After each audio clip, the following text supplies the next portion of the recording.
Hello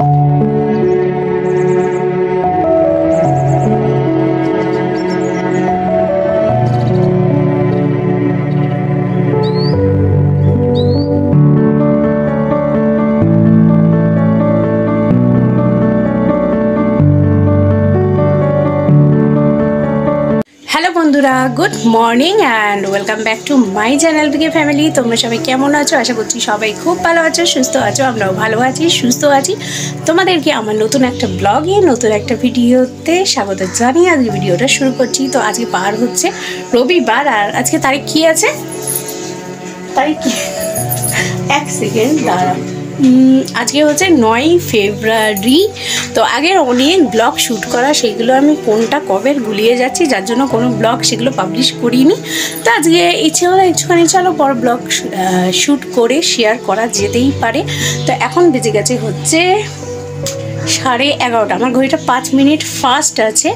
তো সকালে মোটামুটি বাসি বিছানা তো তুলে ফেলেছি, আর এখানে রয়েছে কম্বল। চলো বাইরে একটুখানি দেখিয়ে আসা যাক।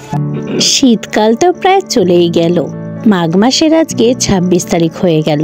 আর কটা দিন, মাঘ মাস শেষ হলে ফাল্গুন মাসে হালকা গরম, হালকা ঠান্ডা, তারপরেই চলবে গরমের তাণ্ডব। আগের বার তো 48 ডিগ্রি অবধি উঠে গেছিল, এবছর তো 50 পার করেই যাবে। সাইকেলটা দেখো এখানে রেখেছি, আর রোদে একটু জল গরম করতে দিয়েছি, যদিও বা জলটা গরম হয়নি। আর জানলা দিয়ে আমার দুটো ছেলেকে তোমাদেরকে একটুখানি দেখিয়ে দিলাম। তো এইখানটা এত সুন্দর রোদ্দুর পড়ে শীতের সময়, কিন্তু গরমের সময়ও কিন্তু ঠিক এরকমই ঠাটা পড়া রোদ্দুরটা থাকে। আর এখন যা ওয়েদার হয়েছে, দিনের বেলা প্রচণ্ড গরম, আর রাত্রিবেলা কিন্তু সেই পরিমাণেই ঠান্ডা থাকে। যদিও বা ওই যে বললাম ঠান্ডা আর কটা দিন। এ দেখো গরম পড়তে না পড়তে তুলসী গাছগুলো কিন্তু প্রায় শুকিয়ে আসছে, নেতিয়ে আসছে। আর এই যে দেখতে পাচ্ছ সিঁড়ির ওপরে কারা বসে আছে, এরকম 7খানা কুকুরের বাচ্চা আছে, এরকমই সারাদিন থাকে। আর এই গা ঝাড়ছিস কেন? আর এদিকে দেখো, এই যে আমাদের সিম্বার ছেলে, আমরা সোনা বাবা কামড়াচ্ছে কামড়াচ্ছে কামড়াচ্ছে। তো বসে রয়েছে, এখন ছেলেকে ভাত দেব। এখানে রয়েছে কম্বল, দেখো চলো টাইমটা দেখিয়ে দিই। আর এখান দিয়ে দেখো কতটা রোদ্দুর।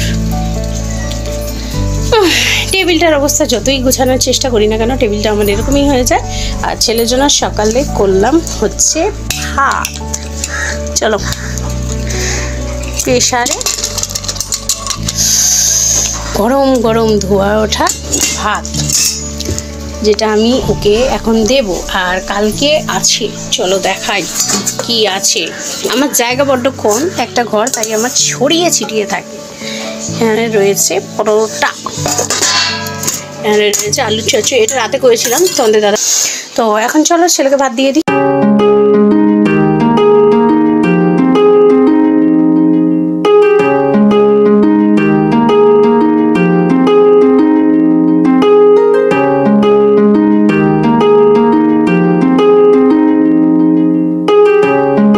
ছেলেকে তো ভাত দিয়ে দিলাম, তারপরে আমারও খিদে পেয়ে গেছে, তাই যে আলুর চচ্চড়িটা ছিল আর পরোটাটা ছিল সেটা নিয়েই আমি বসে পড়লাম খেতে। আর তোমাদের দাদা ভাই সকালবেলা ছাতু গুলে খেয়ে গেছে, ওইটা তোমাদের দেখানো সম্ভব হয়নি, কারণ কাজের সময় না, তখন কাজে বেরোবে, তাড়াহুড়া থাকে, যার জন্য সেটা দেখানো সম্ভব হয়নি। তো খুবই টেস্টি টেস্টি আলু তরকারি আর পরোটা। রাত্রিবেলা যদিও বা আমি খাইনি, মিস করেছিলাম। চলো আমার ছেলের এত সুন্দর বডি হওয়ার আসল রহস্যটা তোমাদেরকে দেখিয়ে দিচ্ছি। তো এরকম প্রত্যেক দিন কিন্তু ও এক্সারসাইজ করে, ইন্টারনেট থেকে দেখে, তাছাড়া ওর বাবাই দেখিয়েছে।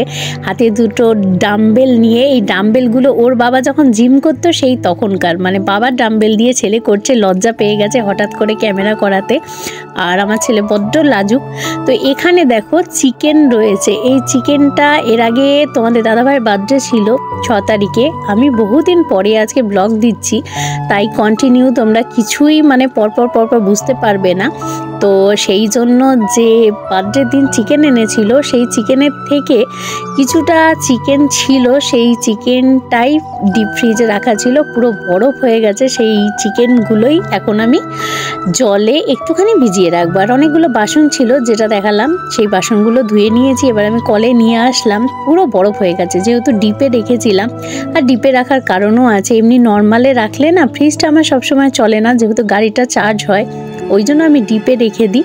তো ওই কারণেই দেখো আমি কিন্তু একটু জলে ভিজিয়ে রাখবো। আর আজকে সানডে, আজকে অবভিয়াসলি আবারও চিকেন আসবে, কারণ রবিবার মানেই হচ্ছে চিকেন। মটনটা আমার ঘরে হয় না, তো চিকেনটাই হয়। আর এই দিকে দেখো আজকে সকালবেলা শুটকি মাছ যাচ্ছিল।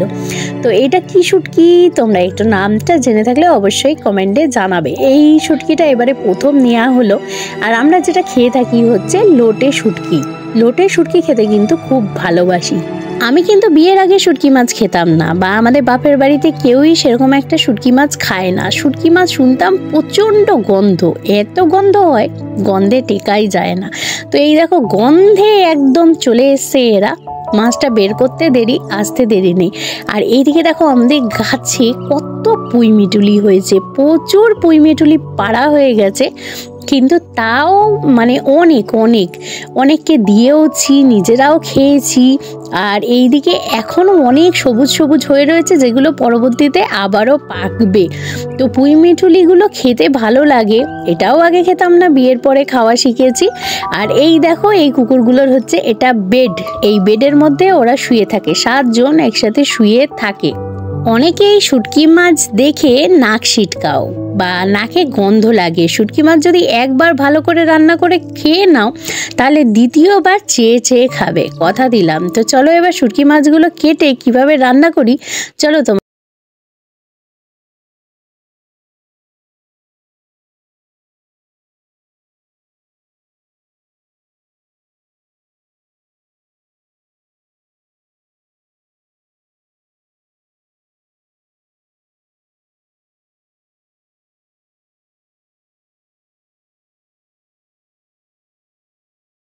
মাছ কাটছি আর আরেক দিক দিয়ে দেখো বিড়াল এসে খেয়ে যাচ্ছে, কারণ মাছের মাথাটা লেজাটা ফেলে দিতে হয়, ওই কাটা লেগে না হাতে দেখো খানিকটা আমার চোচ মতো ফুটে গেছে, ওইটাই খুব ব্যথা করছে। তো মাছ কাটা আমার পুরো কমপ্লিট। মাছগুলো দেখো এরকমভাবে কেটে নিতে হবে।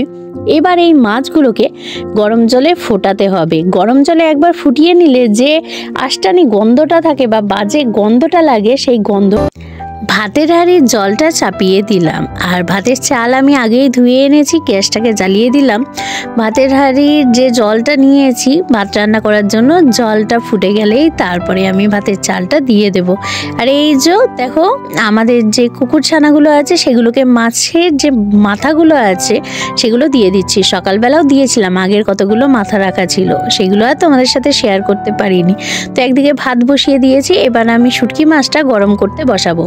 যেই সিলভারের বাটিটা নিয়েছিলাম সেই সিলভারের বাটিটাই জল নিয়ে গ্যাসটা জ্বালিয়ে দিলাম। জলটা যখন ফুটে যাবে তখন ওর ভিতরে মাছগুলো দিয়ে দেবো। তো একদিকে আমি ভাত বসিয়ে দিয়েছি, ভাতের চালটাও রেডি করা আছে, আর মাছগুলো কেটে নিয়েছি। মাছগুলো তোমরা এরকমভাবেই কেটে নেবে। আর এদিকে দেখো আমার কিন্তু ভাতটা ফুটেও গেছে। ভাত হতে আমার বেশি সময় লাগে না।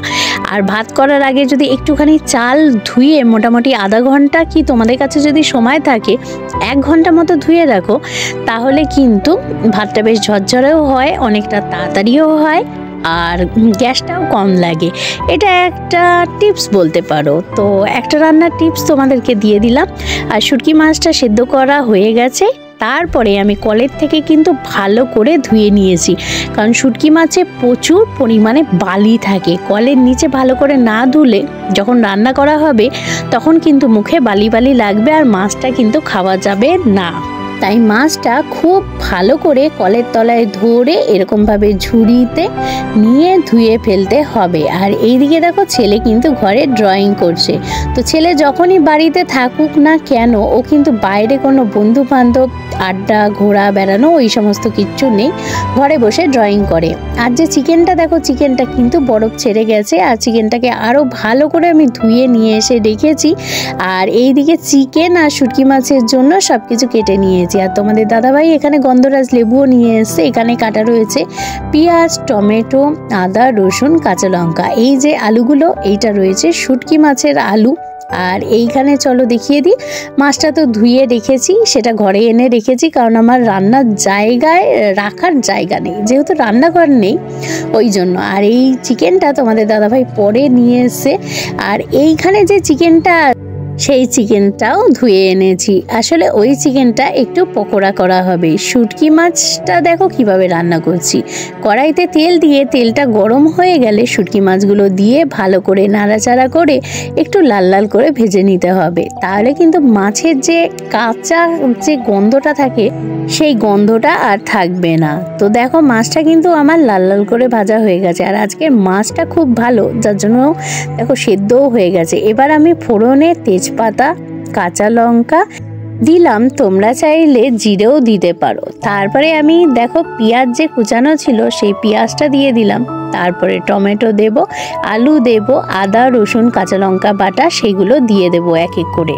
একদমই সিম্পল রান্না, যেরকম অন্যান্য রান্না আমরা পেঁয়াজ রসুনের রান্না করে থাকি। তো টমেটোও দেওয়া হয়ে গেছে। আর মাছগুলো দেখো আমি কিন্তু লাল লাল করে ভেজে রেখেছি।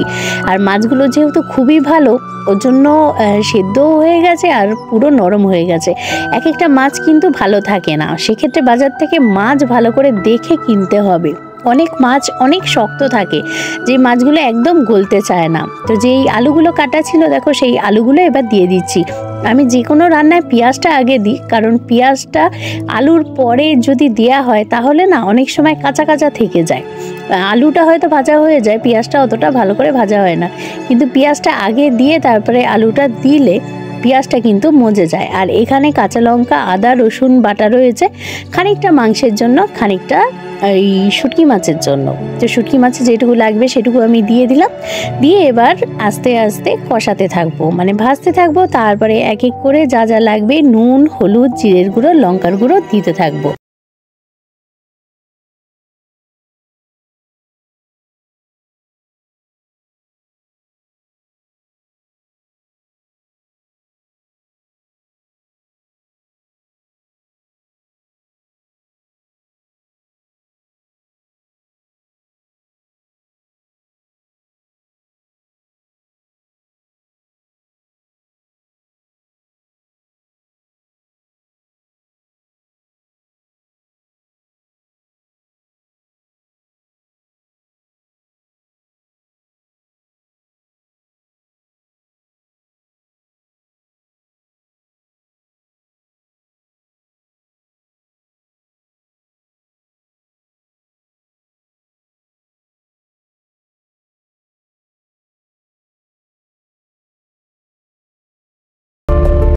মাছের মশলাগুলো মাছটা যখন পুরো কষা হয়ে যাবে তারপরে জল দিয়ে ঢাকা দিয়ে দিতে হবে।